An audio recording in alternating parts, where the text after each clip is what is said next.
One of the things that I love about change is that we are expected to be the change that we would like to see. And as you can see, the set is completely different right here on Focus Media SA. And part of the reason for that is because we want to inspire a new direction, and we cannot talk about a new direction unless we have some form of leadership reference to that effect. So I've already taken the first step forward, and I'm excited that today I'm sitting with no other than leadership. I've actually even forgotten that he's a pastor. In fact, today he said I must make sure that I forget about their titles and just address him for what he does, Mr.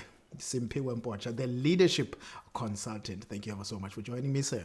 Thank you so much. Thank you so much. It's good to be here. It's always a pleasure to have you, and thank you ever so much. More than anything, you always show up. Sure. And I appreciate that. I do not know what grace is this that I have, that every time I say, hey, Muruti, come over, and you show up. We're talking about something that you are very much not only passionate about, but something that you've been exposed to as a leader of your own local assembly, as the leader in many places that you have been. The whole concept of leadership, as I said, it's something that your name, at least in my view, has become synonymous with you. Where does that come from? You could have decided for consulting in any other sphere, but you went for leadership. Why was that? It started at an early age. I suspect within me there is something that is very strong of leading. When I trace my life back, even from primary school, high school, even tertiary, I've been leading. All right. And I understood now that everything rise and fall into leadership. Oh, yes. At any level, whether it's a family institution, church institution, a government institution, any institution, everything rise and fall into leadership. Yeah. And therefore, we cannot begin to talk about any person in the institution. If the institution is not doing well, we go directly, who is leading this kind of institution? Because everything rise and fall into leadership. I remember this rule that says that the captain is the one that should die with the sheep. He must make sure that everybody else is safe, and he's the last one to leave the sheep. And it actually is an offense, a very serious offense, to actually be the first one as a captain to leave the sheep, and people are left to die in the background. And that gives me the foundation for my next question, which is that kind of leadership expectation, as in the case of a captain of the sheep. It speaks of a very high level of expectation. When you look around, as the people of the world, as a people of a country, as a people of community, generally speaking, what kind of a leadership are we actually exuding? Are we exuding the kind of leadership that is in the first, that says that the captain is the last person to leave the ship? Or are we somewhere where the captain is panicking with the passengers and leaves when half of the passengers leaves, and he realizes that, well, the ship is about to go down, I'm going to leave and leave the rest behind? Or are we presenting the kind of leadership that says the captain is nowhere to be found and when everybody is looking for answers? What kind of a mood do we see when we look around the world? Hey, that's very interesting, and it's very touching, this kind of a question that you're asking. Because when you look around the world, people are crying. They are looking the kind of a leader. When you go to the church, still they are crying because there are a lot of things that are happening that we've been exposed to that were not there in the beginning. And I want to believe that people are looking specific for the kind of a leadership that will take them to their destiny. And that kind of leadership, I call it servant leadership. All right. It puts people first, not the leader. Oh, yes. Because where we are at this stage, whether in politics, whether in the country, whether in churches, it's all about the man.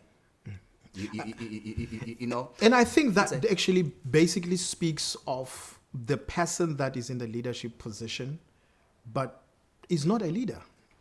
When you immediately talk about the person who is actually self-serving, you're not talking about a leader. You're talking about a person who happens to occupy the position of leadership. And they see that as a position of self-service and self-enrichment and all of that. Here is the thing. And I'm gonna put it out there, because one of the things that are a problem for me when I look out there, you find that people would be crying for the kind of a leadership that you're talking about, a servant kind of a leadership. But at the same time, it seems that the people make the leader. I don't know if you would be in a position to explain to me where is the loss of the connection, where you are a leader but without followers. What are you? That's a good question, because the question is, what are you leading? Who are you leading?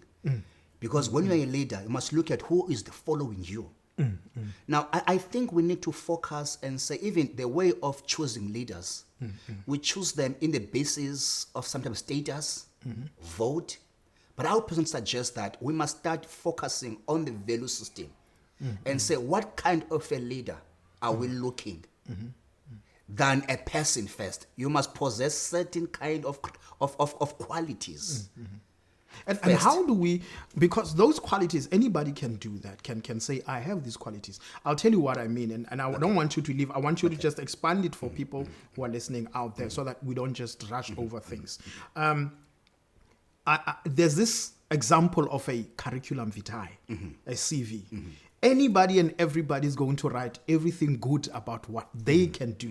When you say your characteristics, they're going to put on the best ones. What are your strengths? Their strengths are going to be mountainous. And when you say weaknesses are going to be things that are really negligible.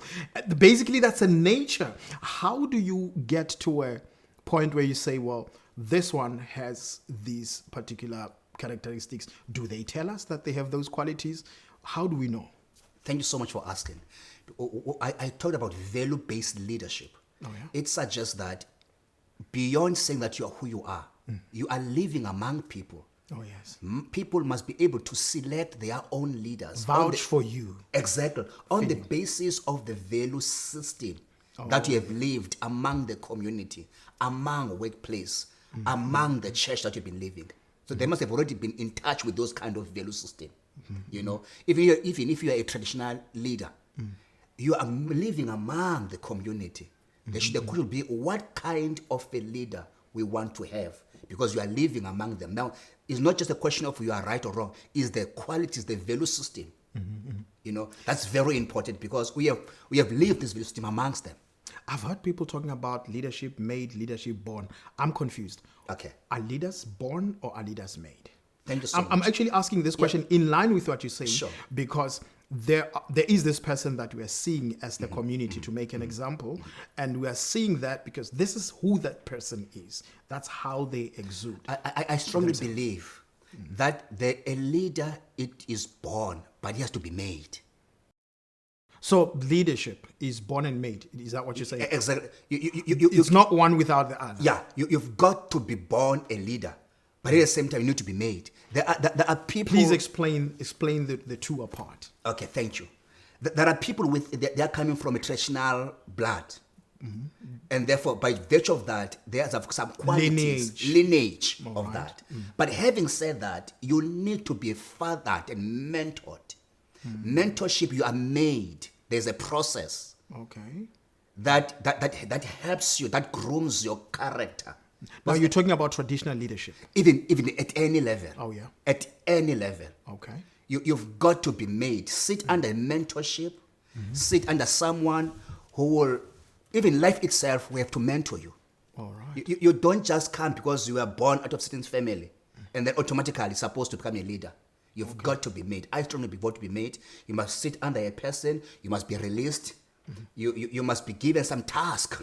You know, that also will make sure that this leadership, yavel.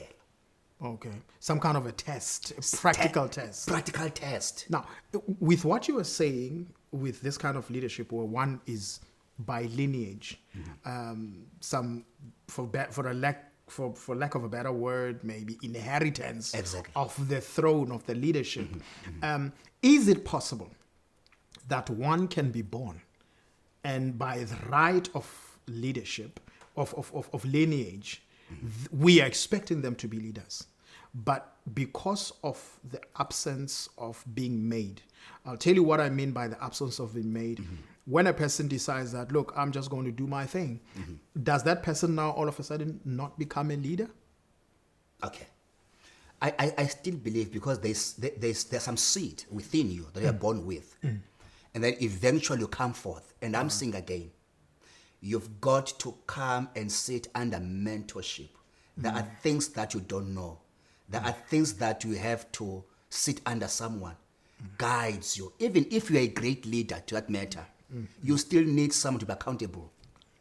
Someone just to say, look at this, look at that. An advisor. An advisor. Even if you are great, you've been made to become a leader, I still believe you need another leader.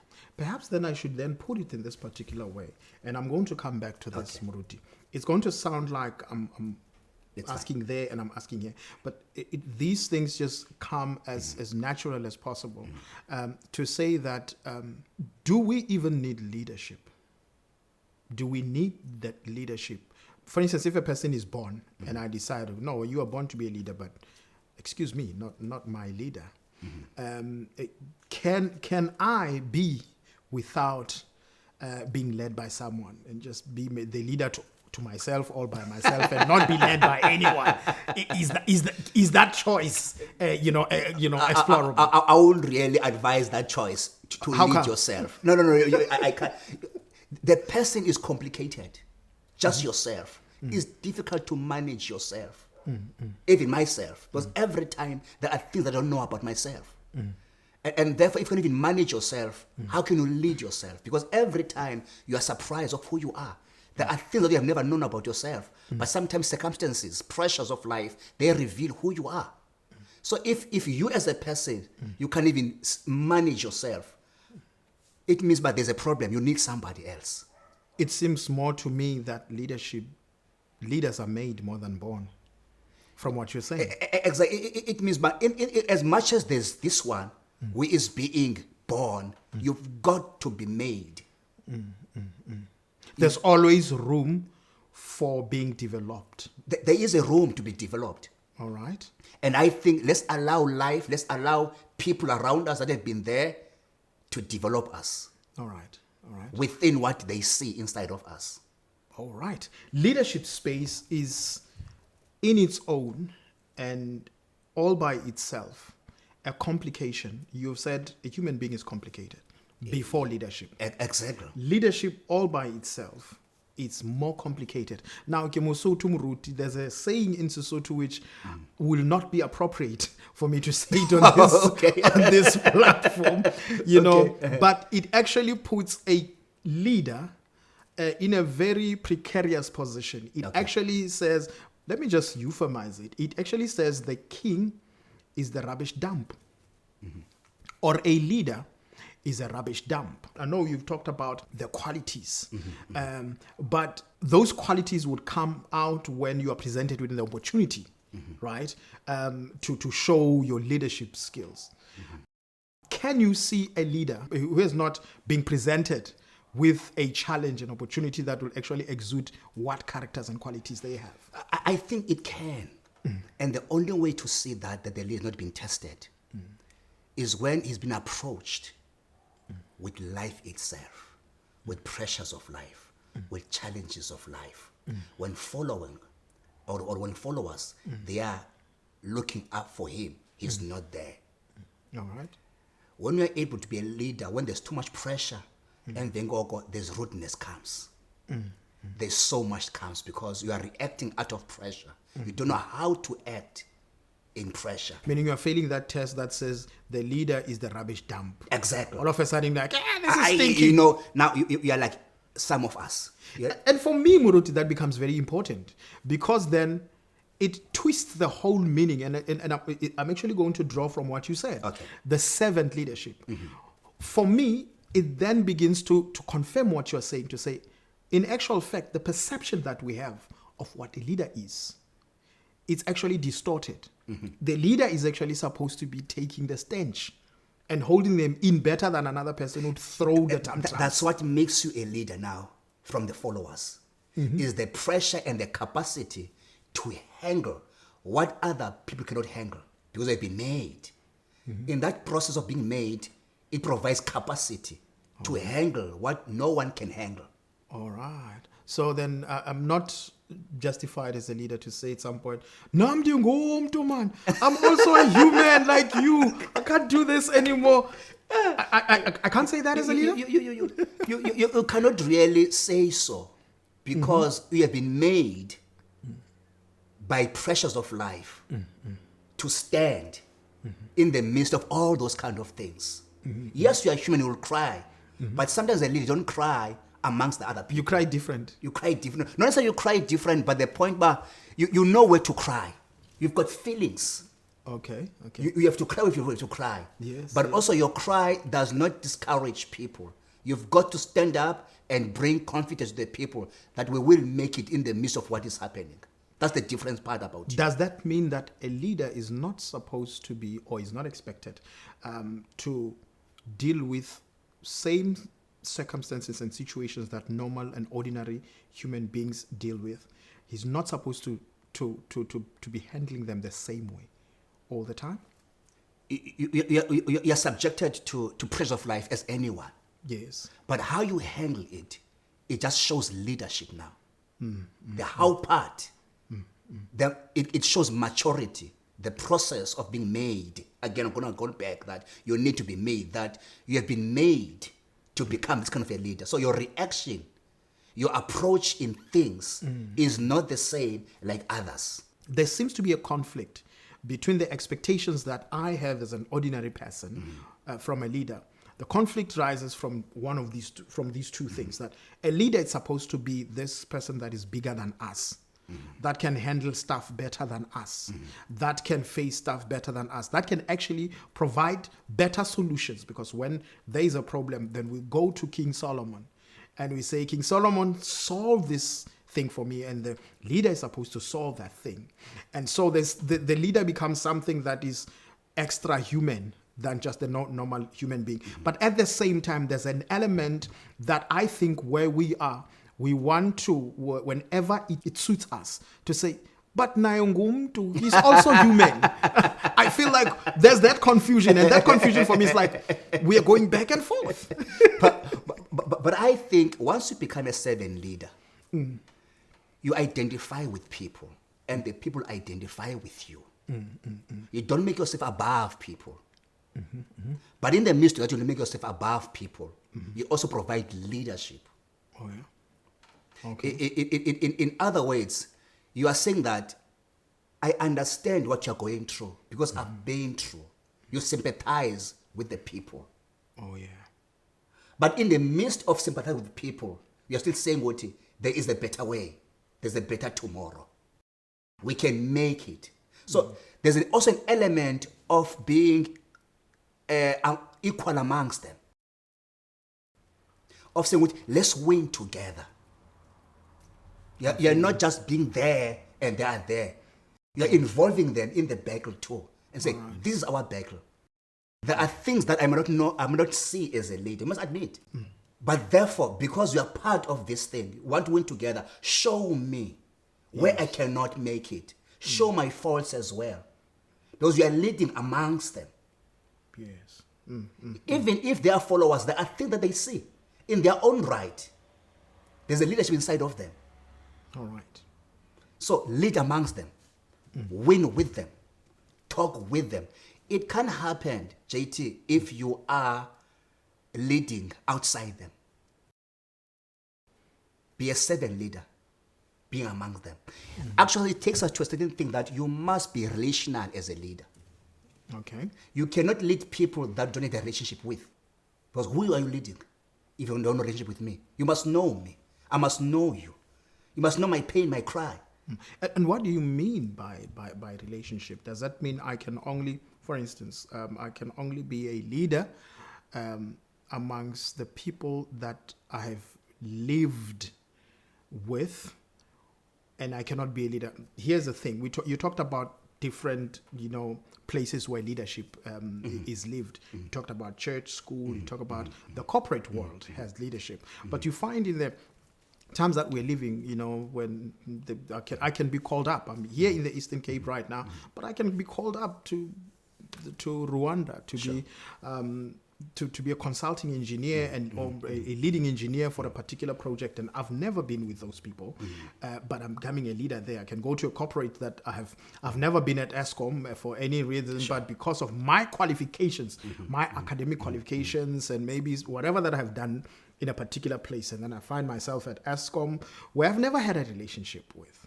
I want you to put me in the relationship space there.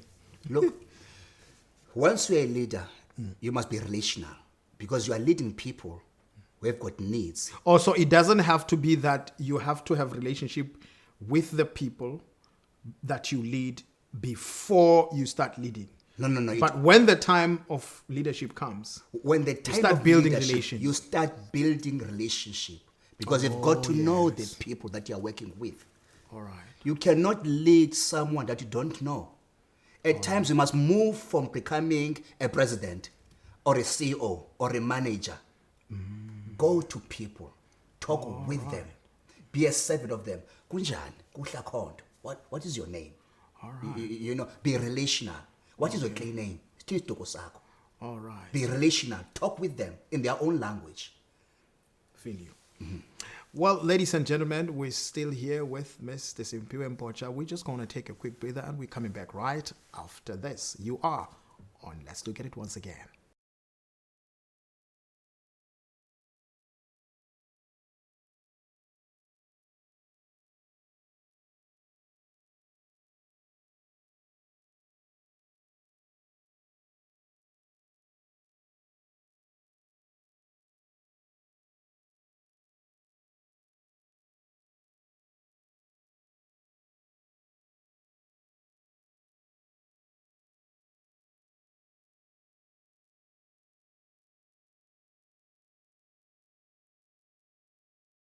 Welcome to it. We are still seated here with Mr. Mpotsha, who is a leadership consultant, and we are dealing with matters pertaining to leadership. This is Let's Look at It once again with me, JT Tebehadi on Focus Media SA. Please do consider subscribing if you have not, and thank you ever so much if you are a returning subscriber to this particular show. And of course, you are promised that from this point on, we are charging things in a whole new direction, and it's going to be fun from here on, and bringing very exciting panel of guests to this particular seat. That's why we had to relax like this. And just before we went to the break, I wanted to actually make a reverse to the question of the necessity of leadership, because I feel that we need to justify.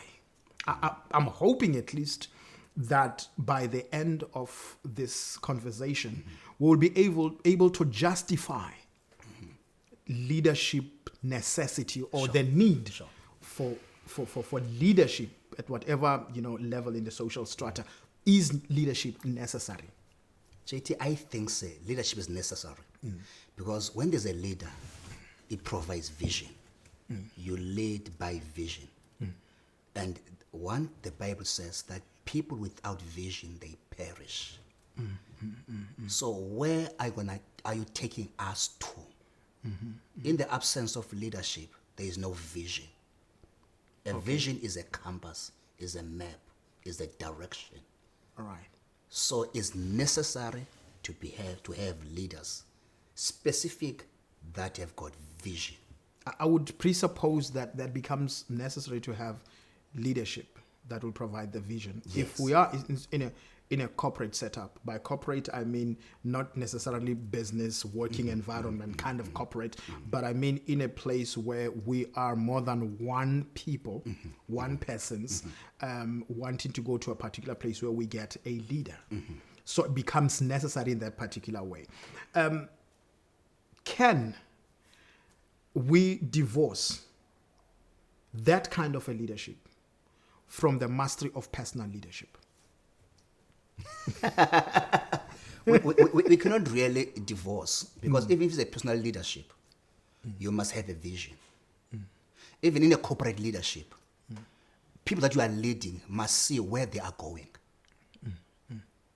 And both personal leadership, corporate leadership, the community's vision there. All right. Where is the company going? Can I improve in this company? Can I be better in this company? Can my life change in this company or in this institution? What provides that is the vision that the institution has.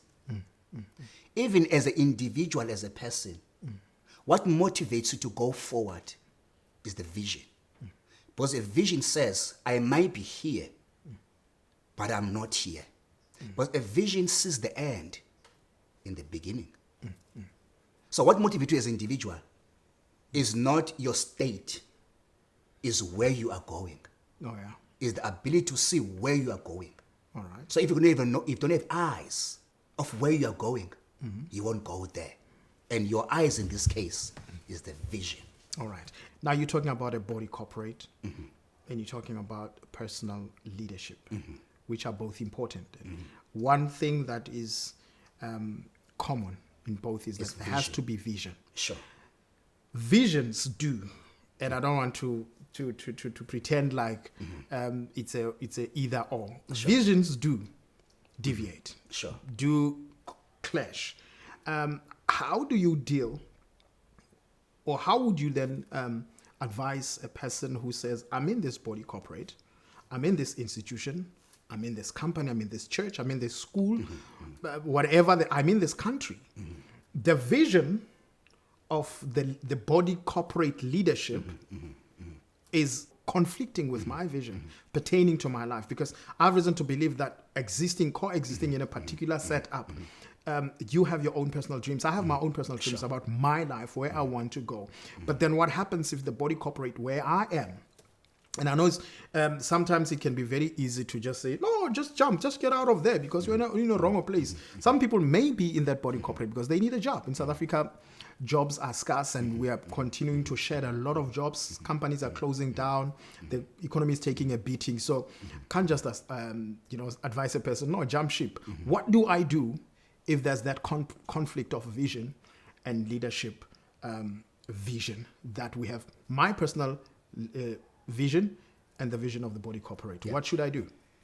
Look, the first thing, you look at your personal vision. You look at the corporate vision. That the corporate vision begins to speak to my personal vision. No, but it's already clear from what I'm saying that there's already a conflict. There's a conflict. Yes. What do you do then? There are two thoughts. The first thought, if you're not aligned to the corporate vision, obvious, you step aside. All right.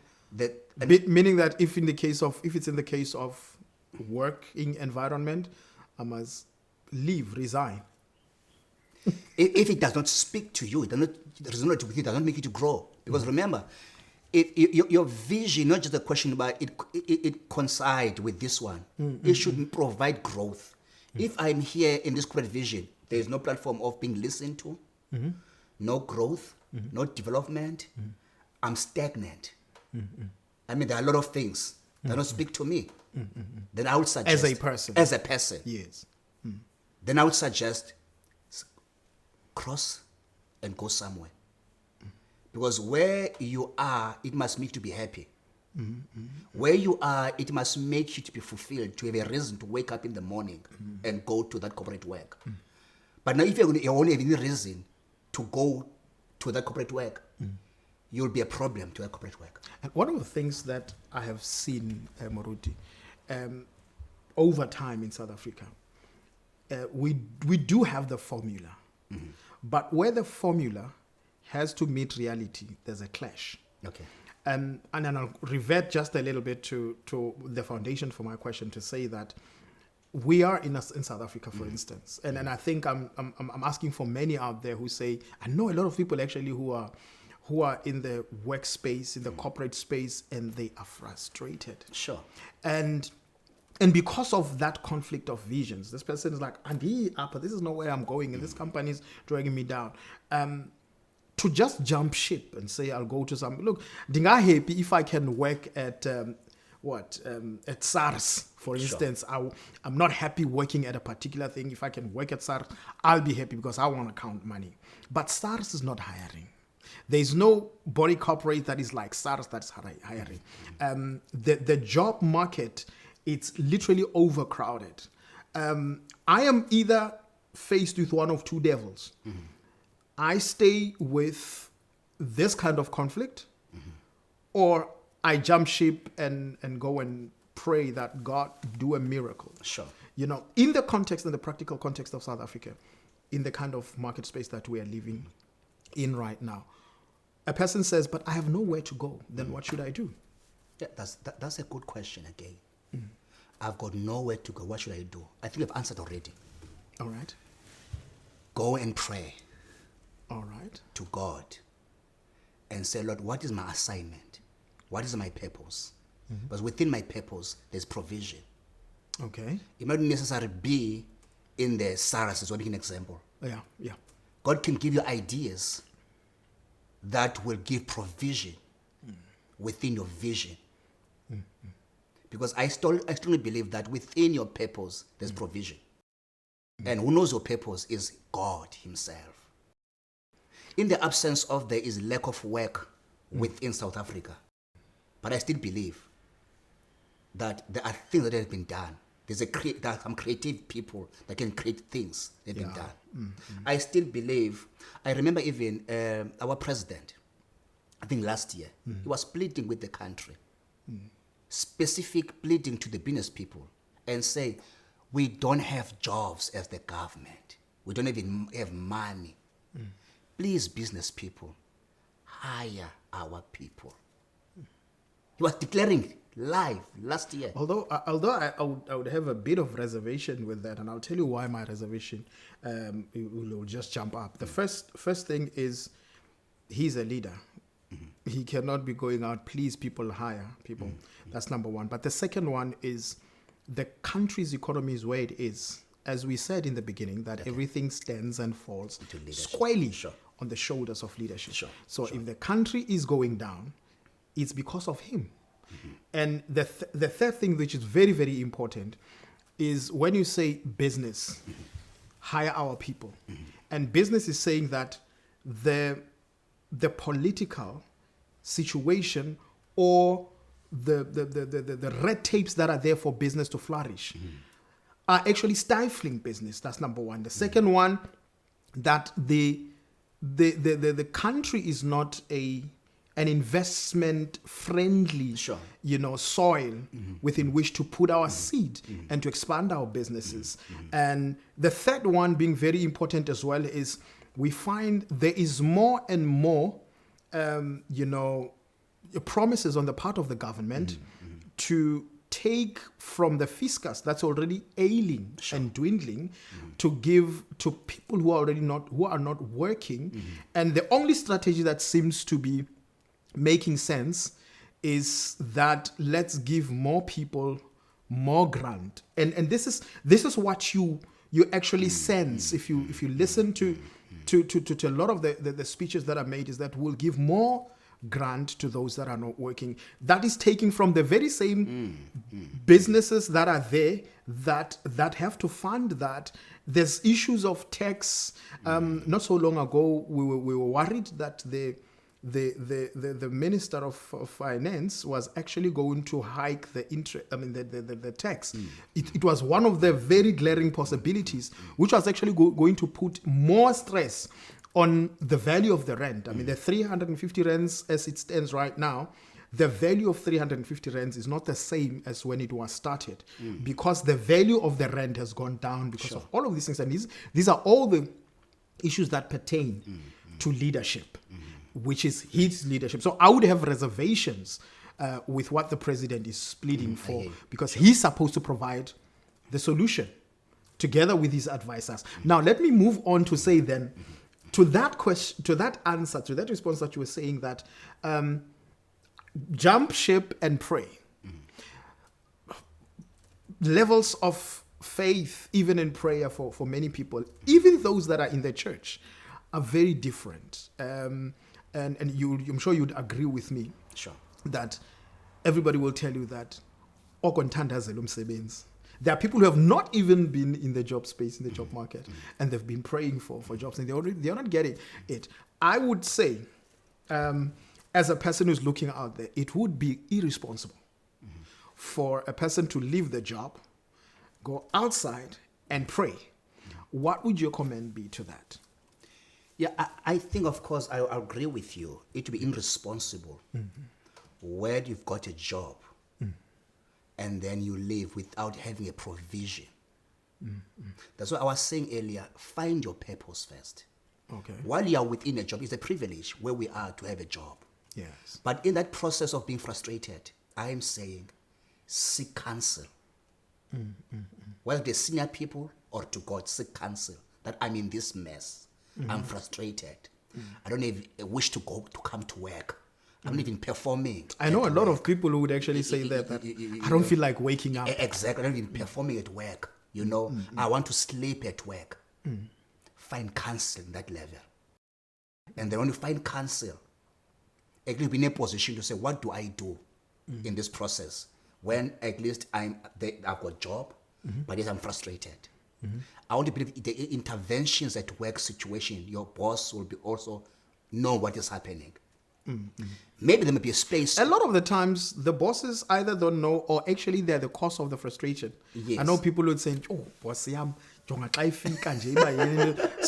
the boss is not even know." Yeah, that's what is happening. When the boss turns, they all go like, "Thank God he's gone." Yeah. That's why eventually seek counsel. Some the best counsel you could get is from above, which is God. So what do I do in this midst of a thing? But you see, this is where I am actually wanting to bring us to say, I may understand you as a person who is, spiritually inclined, but there's another person who says, I have tried, and by counsel, it's actually prayer. When you're saying counsel from God, you're talking about prayer. When I talk about counsel, not necessarily prayer. Okay. I'm talking about people to advise you who are senior, who have got your own interest at heart. We say, I'm in this mess. They are seniors, they've got wisdom. Counsel, find counsel. I don't know what to do. It could be an elder within the family. It could be someone that you happen to know that God is a parent. It's with your own interest. Pour your heart and say, I need to be counseled. Because I'm about to take a decision that I may regret 10 years. Maybe with a family. Find counsel. I'm actually thinking about the practical situation in South Africa where a lot of us, there will be 19 of us in the family. And then I'm the first one to actually even find a job. Exactly. I'm the pride of the family, and I'm beginning to get that respect, and that, finally the whole clan has been recognized because of you. Because of you. And then I'm the very same person, the hope of the family, the breadwinner in the family. You want to jump the ship. I'm not even jumping ship, coming close to what you are saying. Then I'm coming there to say, what should I do? What do you think the family will say? Exactly. Look at it. When you say you find a counsel, it's not necessarily your family, but there are people that can advise you, that are not conflicted with the situation, okay, that are above the board within the situation, that are able to speak life to the situation and give you wisdom or perspective in the situation. I think we're going to move from the terminology and really bring it home. Okay. Let me just bring it to you in this particular way, and I'm like fast forwarding to say that I come to you and I say, I'm working, and I know one friend of mine, and in fact, I'm sure it actually begins to feed and proves what you are saying in a way. A very good friend of mine, met him back in the years at varsity, and he's working a very good job, and he's a senior person in the job that he's working at. But he has this passion that is not in line with this job. Mind you, this person studied and he qualified for this position as per academic qualifications. Sure. But the passion that he has he did not study for that, but he's been good with that. Sure. He's still good with it. And he said, at one point, I'm just saving this particular period of time. After that, I'm leaving. I'm going to Joburg to do this thing. Basically, he wants to go and do music. He was speaking to me, you know. And when he spoke to me, I said, brah, don't you dare. You know, and he came to me because he values my advice, my opinion. And my honest opinion to him was, no, Bryce, stay. Sure. Stay, because you are going to fund what you want to do with the money that you earn from this. And this is a good job. Sure. This is not just a job.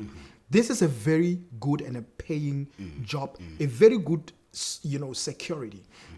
What would you say my advice, was like? Look at this is logical advice.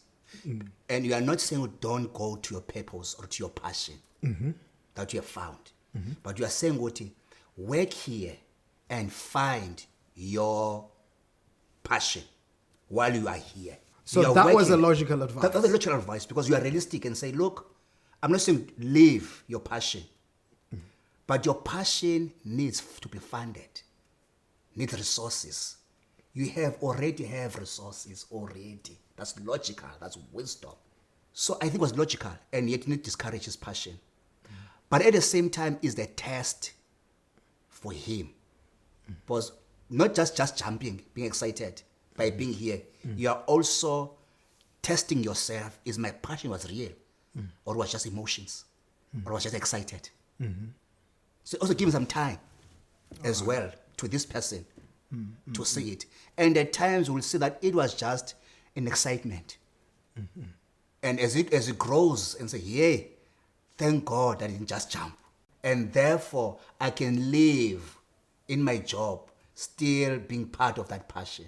And having said that, Muruti, we're still talking about leadership. There are missed opportunities when we don't have the correct kind of leadership as a people, even as families, even as individuals. If for a person who is listening out there, what are some of the missed opportunities because of absence of proper leadership? What do we miss? We miss guidance. Remember, you cannot take people to a place that you have never been. That is why even in South Africa today, we've got what is called SETAs, skill development, because there are opportunities that are there that are prevented by the SETAs. Yeah. Because we are coming from disadvantaged background. And SETAs are there to address those problems. So there are a lot of opportunities there. But if you're a leader, you have never been there and say what is happening. Not be there in the communities and see what is really the demand of our people. It pains me what you are saying. You cannot lead a country out of grants. Let people think outside the box. Let people be able to challenge you, because they are not necessarily depending on the grants. They can do things on their own. But now, whose responsibility is it for people to think out of the box, for people to think on their own and do things on them? Is it the president that is supposed to tell them that think out of the box? Is it them?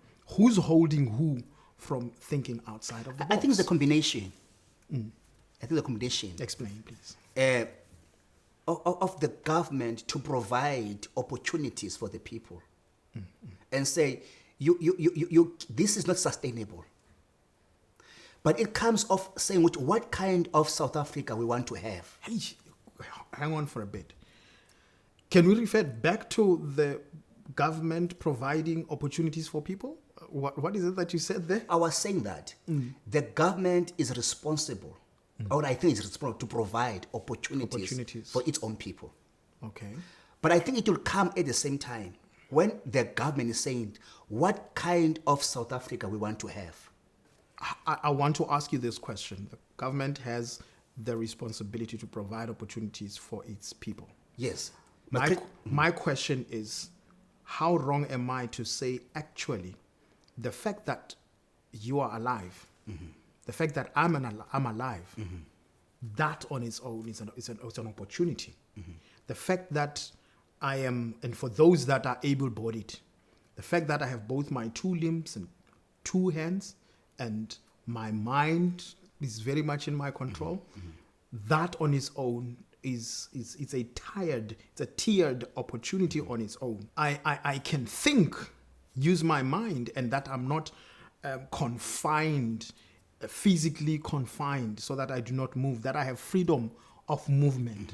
That on its own is an opportunity. Just what does it mean to say opportunity? What opportunity are we talking about? Thank you so much. I said it's a combination. Because you can begin to say as a person, thank God that I'm alive.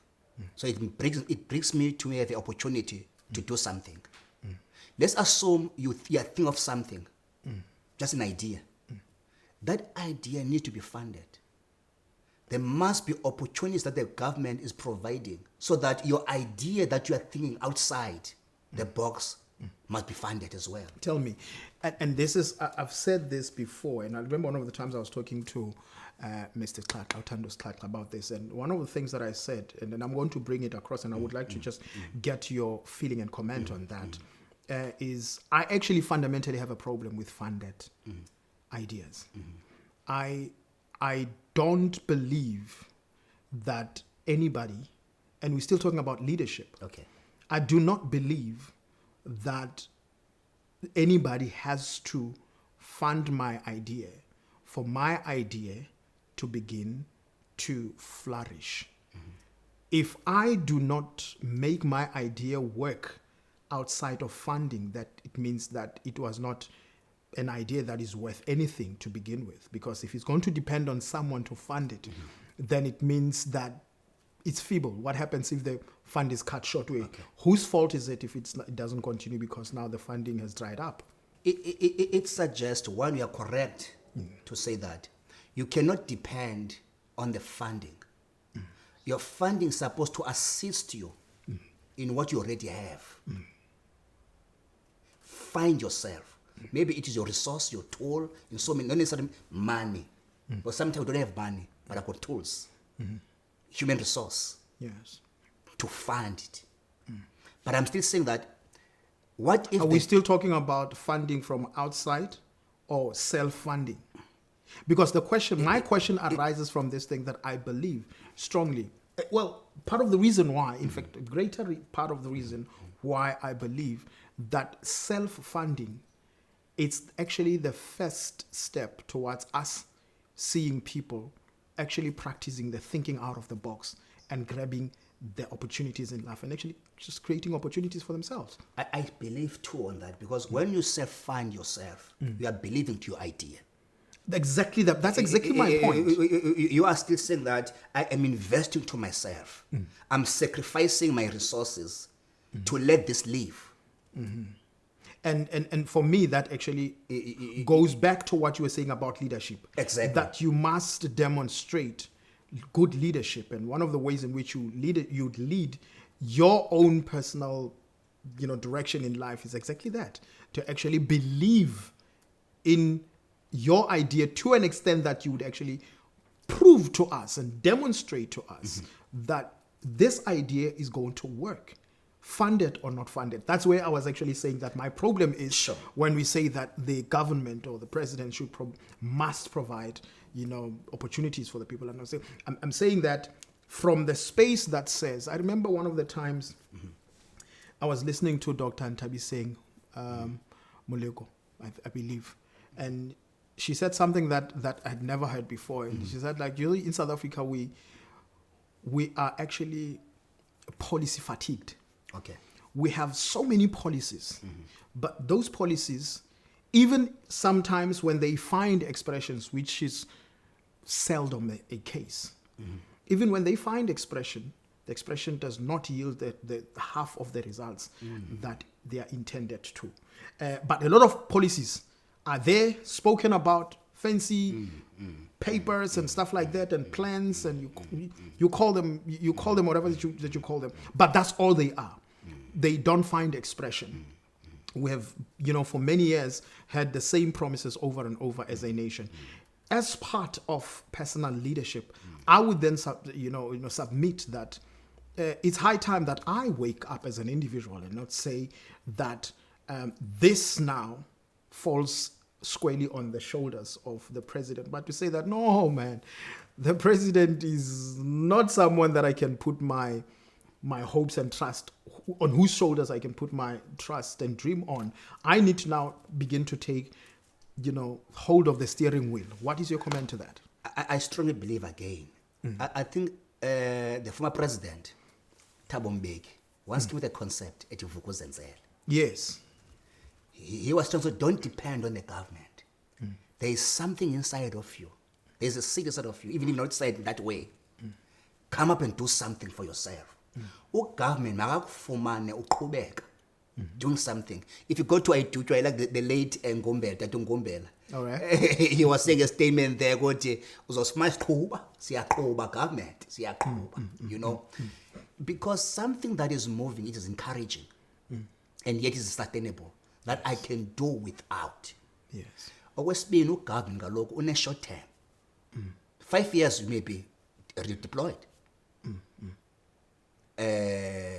Or rubiswe.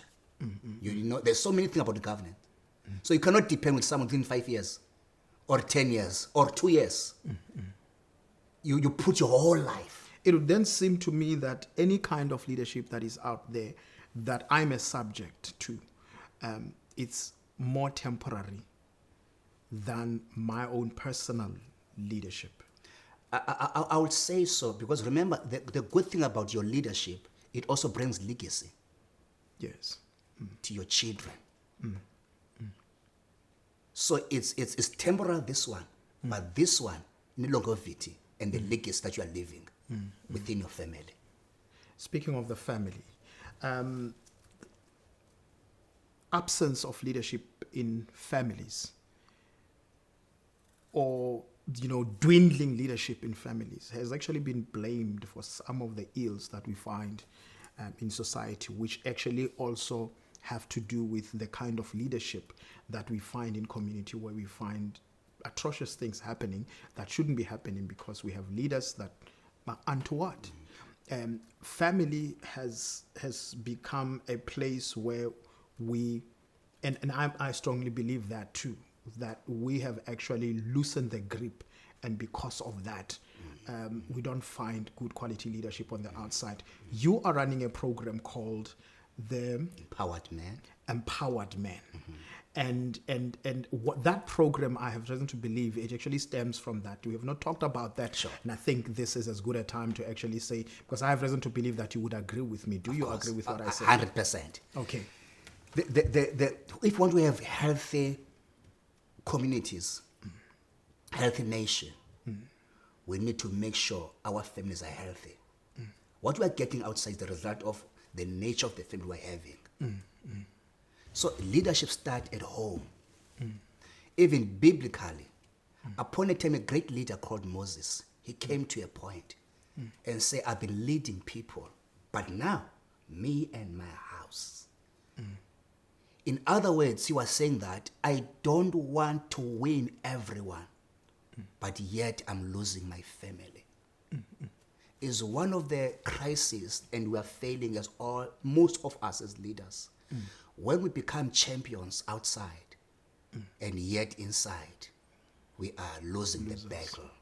Our children, our daughters, our sons are not part of us. They're in drugs. All right. I'm gonna chip in right there, because as we speak, remember earlier on we talked about the qualities that we see in a leader, and some of the attributes that we see in the leader. Is it therefore fair to say if a person, a human being, if they fail in matters family, that is already one thing that shows that they do not have the qualities to lead outside of the family? Is it fair to say that, or should we separate the two? I think while you are saying this, I feel my heart is sore. Because one of the tests of a leader outside is family. Your effectiveness of the outside, whether it's church, whether it's corporate, is your family. If I fail inside my family, sometimes I will feel personally, I failed, because how I am going to have a reference outside when I failed my family. But does not disqualify you as well. But things happen. What do you mean by things happen? No. In families, we've got divorce that are happening. Children that you have grown with right values. Can we call then divorce an expression of failure or equate it to failing? I strongly believe that every man, I'm not saying woman, every man must fight for his family, regardless of what is happening. If it really came to a point of after you have done everything, it collapses, at least you have tried. We have done to all the processes, whether it's counseling, whatever, whether you have combined families, both families, whatever, we have done it. Then it will be, at least you will say, I don't think I've really failed, because I've tried to bring interventions of all people concerned in this matter. Therefore, we have agreed that let's separate in our own ways. You not just came up and just said, I want to jump. Because there are children involved, there are some committees involved, there are a lot of people looking at this part. Because remember, your expression of who you are, you express it to the family, you express it to the community. They are watching this kind of unity or entity of the family. Even if you're in government, we are also looking, hey, we've got a great leader, Dr. Mandela, late Mandela, but why he's failing in this kind of family? You know, because you're a great leader out there, but you're failing. So, but then are we then saying that failure does not necessarily mean that you have failed as a leader, to demonstrate that you can be a leader elsewhere? No, it isn't necessarily you have failed. You can still lead somewhere. But I'm saying that your measure of effectiveness is the small family that you have.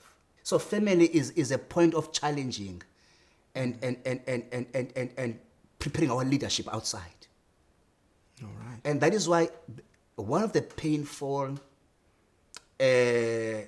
challenges in a leader is when you have failed your family. Because you are closer with them, you have relationship with them. All right. I mean, they know who you are, you know who they are, but yet you couldn't manage and fix what is wrong. And you're able to fix external issues. Can we therefore, and I want to bring this close, because I don't want it to sound like now we are moving into something that was not part of this leadership. Okay. It's actually very much random. I want us to draw it in to say that it would then seem to me that when you talk leadership, leadership is leadership. It doesn't matter whether it's family, personal, own sense of leadership, a group where you are at school, at work where you are, being a leader of the assembly of the church, or being a leader of a department within a church, or wherever, that there is a universal expectation from a leader. That's true. That the leader, if once you consider yourself a leader, it brings, like I said in the beginning, that the benchmark that I made an example with, that the captain is the last one to leave the ship when everybody else has left. So to the extent that if there was one person to die in that ship, it should be a captain, which on its own, it says that the expectation of a person who calls themselves a leader, the benchmark and the standard is set so far high above an ordinary person. You are correct. When you talk about leadership, it has got its own level. Not only its own level, its own cost. Upon a time, I remember someone in the Bible, I won't even mention him. He said that, do you desire to be in leadership? I said, yes. And he said, can you drink to the cup? It means to be in leadership, it got its own cost. It have its own challenges on its own. Just to be in a leadership, there's some expectations. People are looking at you, your children, your family. When things are tough in your family, the first thing they ask, Daddy, Father, because you are supposed to know what should To be done, provide the solution, the guidance, the hope. Same applies in the country. When the citizens of your country are crying, it says that at least where is the father of the country? We are supposed to provide solution for our cries. Same applies. We talk about the clubs, the soccer fraternity. Yes. Again, we are crying. When the first are crying, but they're crying, say, hey, Amakosi are crying. hey, don't go there. Don't go. I was crying just Sunday. Don't go there. Don't go there. I was crying too. Sorry, Kaiser Chiefs. So of course, leadership. You've got expectation. And this expectation, they come with a cost. That's one person said years ago, what there are times as a man, when my children are sleeping and my wife is sleeping, I wake up and cry. Because it's not easy to become a man. Because of what the cost, the provision, the guidance, the vision, solidifying the family to go forward in the midst of everything. Same applies with every institution. Whether you're a principal of a school, it's not easy to lead a staff or teachers that there is no conflict among each other. I remember when the disciples of Christ, for those that believe, that text where the disciples ask him, so when you leave us, who amongst us will be the greatest? And his response is, the one who is willing to serve others. That will be the one that is considered greatest. And basically it speaks to exactly what you were talking about, that a leader is a servant. And I believe that we have been exposed to a wrong type of a leadership, generally. Because we see leaders as people who are living high-flying lives, expensive, luxurious, even in the place of worship in the churches. But that is a topic for another day, because that on its own, it needs to be treated separately. But for the purposes of this discussion, the kind of leadership that we have, actually, it's expressed or can be witnessed in the direction that institution, that country is taking. Where we are as a country now, it doesn't matter if I like my president or I hate him, whether I like my MECs, the municipality leaders and managers, whether I like them or not.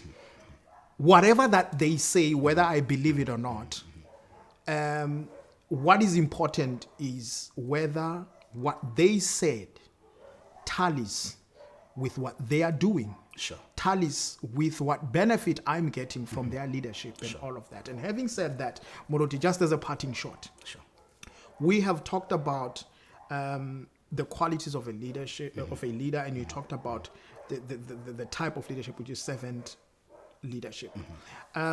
What would you say to a person who says, look, I have lost confidence in any place, whether you call it church, whether you call it politics, whether you call it, I'm sure I'm speaking for the two cases where they say they don't trust anyone. Sure. What do you say to such a person who says, well, ziyafana zonke? But I'll still say, each and every era or era, God is raising certain kind of people that will lead. God is not a shortage of leaders, no prophets, no anyone. Oh, yeah. When people are failing, God has not failed. Oh, yes. He will still raise the kind of people. Remember, the world belongs to God and its fullness. God is interested to his people, his governance. So he'll always come to a point where he raises someone who will do what people they want him to do. Don't give up hope. Whether it's church, there are still leaders in church that are still have the heart of God. But you've got the heart of God, you must have the heart of people. When you say there are leaders in church that still have the heart of God, that presupposes there are those leaders who don't seem to be showing the heart of God. Is that not so? It says at times... And how do you tell them apart? Sometimes opportunities, sometimes pressures. Remember, sometimes there are leaders who come out of pressures of life. When there is a situation, like we never knew there's David, if I can quote to the Bible, until an occasion. He was hidden somewhere. But until an occasion came, we knew, even Saul knew, even Goliath knew that there is a kind of him. Even to that point, he never knew, but I mean, there's a boy. But God invested himself. He knew ahead of time that there will be something like this. But I've raised my own. But he will come when there's an occasion that they don't know what to do. They are confused. They've given up. They've been challenged in and out. And God says, I'm still God. I've got my own. Lord knows I'm praying for a day where we shall see a David in our country, see a David in our churches, see a David in our families, see Davids coming up in their own personal life. Ladies and gentlemen, this is Let's Look at It once again with me, JT Tebehadi, and thank you ever so much, Moruti Mpotsha, that you came. Thank you. As usual, you show up. Thank you. Much appreciated. This is not the last time we're going to be talking about matters pertaining to these things. I always love to pick your brain on things that I know you have had an experience with as a leader and as a pastor who has actually met a number of people. You have been counseling a lot of people, and surely there are many other things that you couldn't have experienced yourself, but in your work, you have come across people that will tell you the kind of things that actually make you, by mere being there and listening to them, you understand different sides to life. Thank you ever so much, my pastor. Thank you so much for this opportunity. God bless you. Thank you. Ladies and gentlemen, this is where we're going to leave it. Let's Look at It once again comes back on the next episode. Please look out for that, because this is the direction that we are going. The intention is to make sure that at the end of the day, we have whatever that it takes to be the best that we can be. Because ultimately, at the end of the day, if we don't take ownership of our own dreams and we don't take responsibility for our own lives, we've got no one to blame but ourselves. Having said that, may God richly bless you. Please don't forget to subscribe, share, like, and make sure that you make this platform known to your friends and family. God bless you.